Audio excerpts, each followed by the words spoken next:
Hello, gents. I hope you guys are doing well, or ladies, if you guys are watching this as well.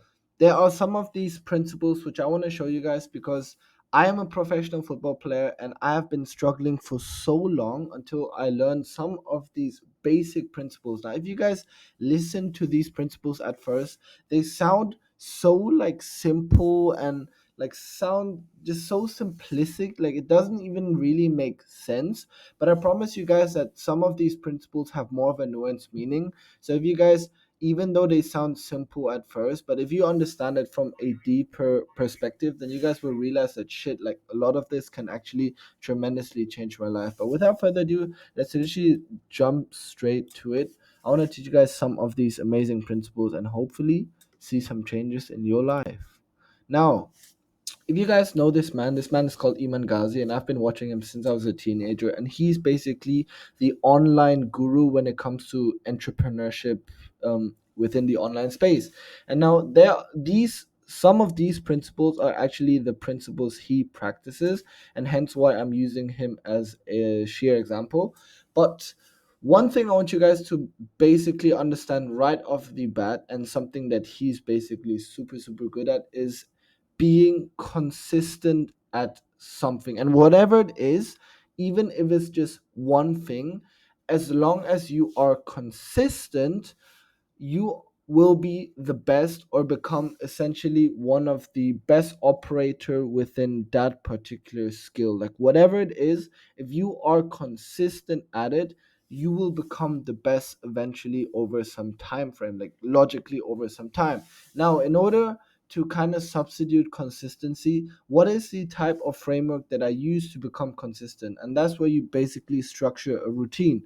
Now, in the books of Atomic Habits, where it kind of clearly elaborates the type of routines and how to basically set up a habit for yourself. Check out the book if you don't know how to kind of set up a routine for yourself, but it's not that complicated, it's not that hard. So the moment you have a powerful routine as a mechanism to become consistent at that one thing, my goodness, not only will you become good at that particular thing, but you will eventually incrementally become better at other things. Now let me explain this a little bit more in depth. Now, the people who are exceptionally good at what they do, right? Like I'm a professional athlete, like the professional ballers out ballers, the professional ballers out there who are super good at what they do.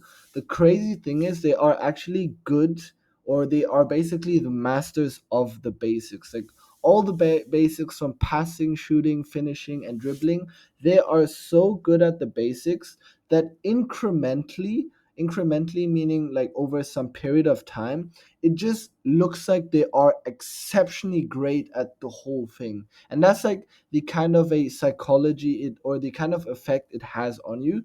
But if you're literally a master of all the basics and you incrementally increase, your skills and becoming the best at all the basics, then eventually it just looks like you are exceptionally talented in this space. But the secret sauces or the underlying truth is that you are just exceptionally great at doing the little things right. And again, that's quite or very often a harder thing to digest, because a lot of people, like myself, want to start the overcomplicated things. We want to go right to the difficult stuff. We want to, challenge ourselves, because I'm quite a challenging person. We like to try all these complex and complicated stuff, but very often we focus or lose focus on like getting the basics right. And not only will you become basically bad at doing the harder stuff, but it just looks shit when you aren't able to do the basics right.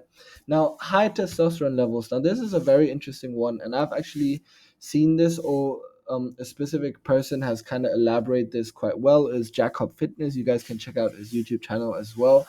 And he basically called previously, I don't think he calls himself that anymore.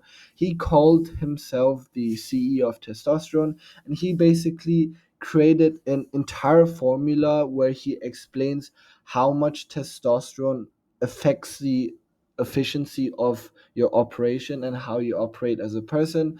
And basically just understand that when you operate with testosterone levels that are high, you just generally operate much better. And I've seen that. I was the person, if I'm super honest with you guys, I used to have unhealthy masturbation habits, and I wasn't really aware how my testosterone levels really affected me, and I didn't even know that testosterone levels had some effect on me. And so I realized that when I actually practice semen retention, now that's basically, not masturbating for quite some time, I have operated in levels which are literally much better than the best versions of myself in the past. Like, in a nutshell, I just became much better when I practice semen retention, which is basically preventing yourself from masturbating, and hence why I increase my testosterone levels. Of course, there are other ways to increase your testosterone levels. You can take supplements, etc., etc. But the point is that if you have higher testosterone levels, you just generally function better as a man, and hence generally function much better when it comes to operating your business, your lifestyle, your physical activities, and basically anything you guys do, really. Now, oops, I do apologize for that embracing your personality part, because this is not supposed to be there. But anyways, individual responsibility. I read this from a chapter, and I'm so grateful to have read this chapter, which kind of talked about this one person who decided, literally, he woke up one day and was like, you know what? Every single mishap that happens in my life, like all the shit that happens in my life, instead of blaming on other things, why don't I just say it's all my fault? Even though, like, those things weren't really his fault, he decided one day to literally take individual responsibility per se and say, you know what? Everything that happens in my life is my fault. And as a teenager, obviously, like, you have parents and you have mentors and you have other people who kind of guide you on the right path. But as a young adult, the moment you kind of adopt this type of philosophy or this type of thinking, then your lens, your perspective just changes. Like, your entire outlook on life just, like, completely changes.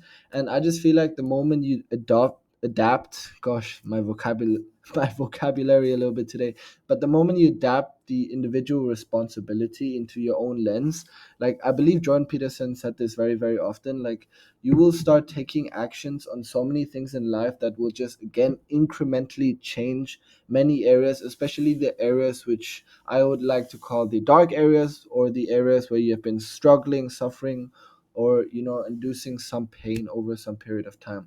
Parkinson's theory, oops, sorry, controlled emotions, one earlier.